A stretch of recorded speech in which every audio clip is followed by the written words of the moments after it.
Yeah, welcome back to my Let's Play from Great War in Europe. It's the seventh part, and yes, as usually, the uneven parts are the parts where the non-initiative player has to do their work, and in the Western theater, it's the German player who has to do a lot. He switched his troops from the north to the south because the line in the south was very thin at the Vogesen mountain near Strasbourg and Epinal and Mühlhaus.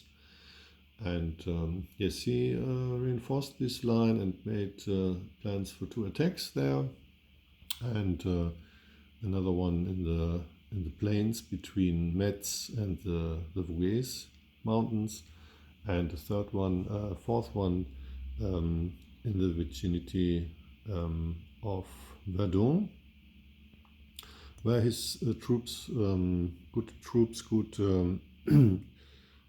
attack groups are left behind because he is fearing the French a little bit, and going over this plain is not so. The first who goes over the plain is perhaps the one who lose most in this little teeny game. But in the end, he can hold the line. He can close the line behind the French troops in the fortification here at this point near Charleroi, and behind the Belgian troops in Antwerpen. And with this 10th division, he can close the port in Antwerpen, nearly, not fully, but nearly, so that the Belgian troops are bottled in Antwerpen. They cannot go out because they don't have supply outside of Antwerpen. And it's the same for the units here in the fortress. They can't go out, and because if they go out and took, for example, Mons or so, then from Mons they cannot trace supply to an ultimate supply source because all frontline hexes are closed, are covered from the Switzerland till the Holland border. And so there's no possibility for Mons to reach, or Charleroi or Brussels or something else, to reach the ultimate supply source. And so these troops are bottled there. They can make an attack, of course, outside and so, but yes, this is another story.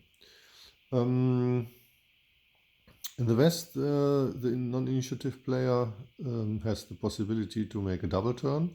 So in the next round, the French has to be very careful to not provoke the Germans to do such a double turn. And yes, I don't know if they go in the front, or the battle only starts here in this area. I think somewhere will this gap be closed, because there are a lot of victory points and also defensible terrain, especially when the weather gets worse. Here, these floodplains, these polder regions are all defensive terrain in bad weather.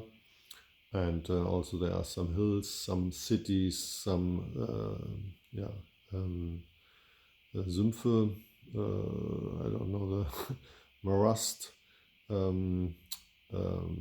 Yes, I can take a look. What is it? Marsh is it in English?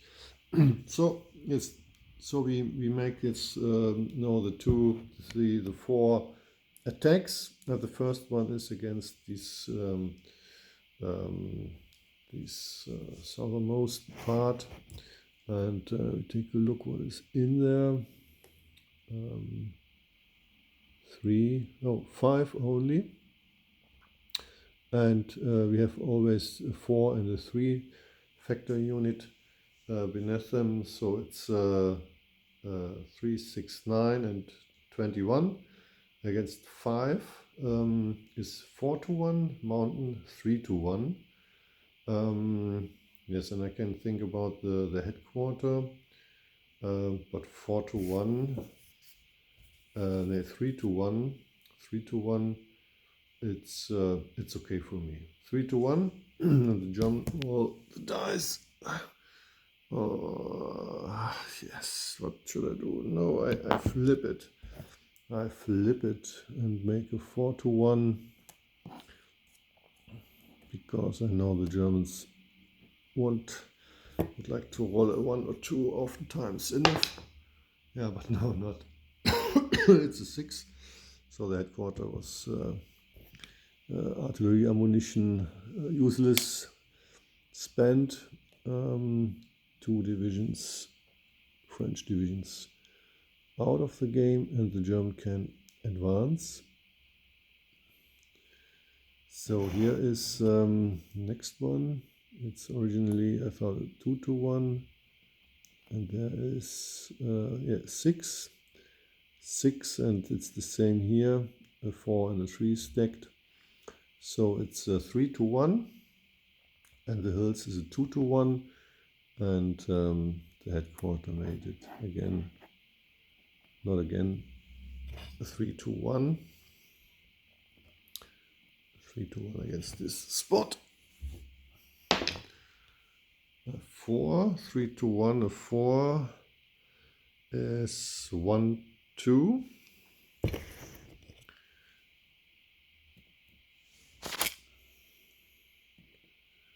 Oops. Of them. And I think, yeah, there's a cavalry division to be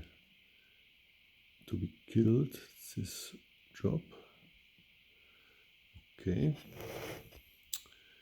So this point, there is clear terrain. 6. It's 3-1, and it's 4-1. No, I don't want to use this because from this point on the German line is not very thick, it's only 2 stacked, and the French has a lot there, so I will spare it. It's a 3-1. Yeah, and a 6. 2 French. And I can think about going forward. Yeah, there's a hill. There's a hill. No, I'll let it be. And the last attack is here. It's 7. 7 in rough, and I have 7 and 8. It's 15.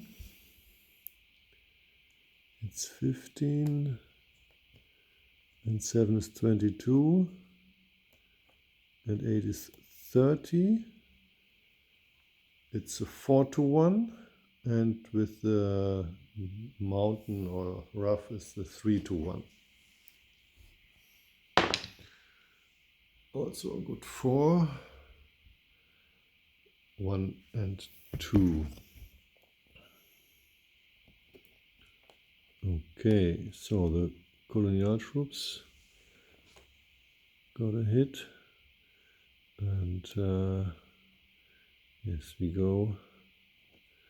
This is the one who takes the loss, and here we have now 3 units here and there, and that's good.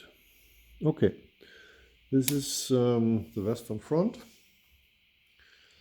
As I said, no hole in the front line.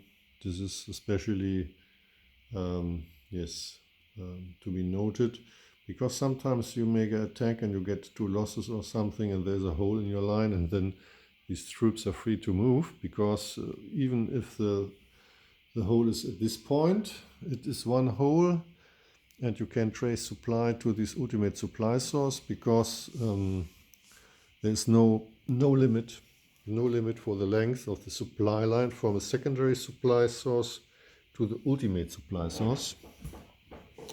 Okay, now we have a look at the Eastern Theater, and first of all we see the Russians are going forward. They are deploying the troops. They are planning some strategic movements, but they don't attack because they're not in reach to do anything very good. But the Serbian player is decided to go into attack because the Germans put only a little two factor unit there. There was before a 3-factor unit, and yeah, I think for the Germans it's okay to try this because they have to concentrate the troops against the Russians. But now it's an invitation, I see, and but now it's also an invitation for the German player here, this central power player at this side, to go over the river and try to do some effort here. But it depends how this this little fight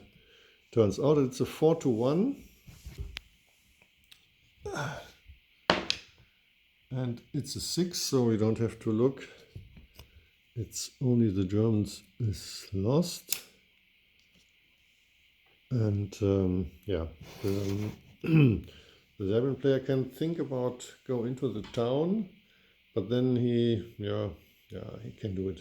He goes into the town, and now it's another problem for the Central Powers because now it's Budapest in reach, and yeah, Debrecen not really, but Budapest, and you have to do something here. Because if this city falls, then it could be possible to, perhaps it could possible to surround Sarajevo. It's difficult, but not not out of reach. Okay, so then we do the strategic movement. What was pre-planned here? The Russians do a little bit. It's first is this one. 1. They have 8. 1. The headquarters costs 2, so it's 3.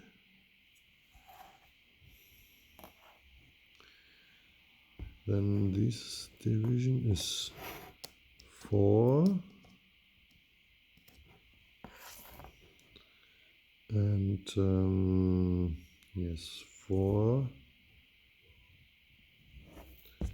This headquarter from Riga is 6.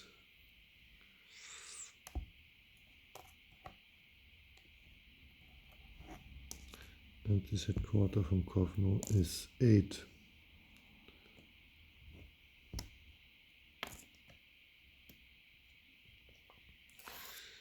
So that's it for the for the elite player. The Germans and the Central Powers have to think about their strategic movement because the threat here in the Balkan mountains and on the Western theater, yes, the French, yeah, of course the German cavalry don't stand here at this spot the whole time. They are going out 1, 2, 3, 4. This which go back, or 1, 2, 3, 4, 5, 1, 2, 3, 4, 5, 6, 7, 8, 9, 10, 11, 12. They go, no, that's there. Yes, but they can catch a little one part of these cities.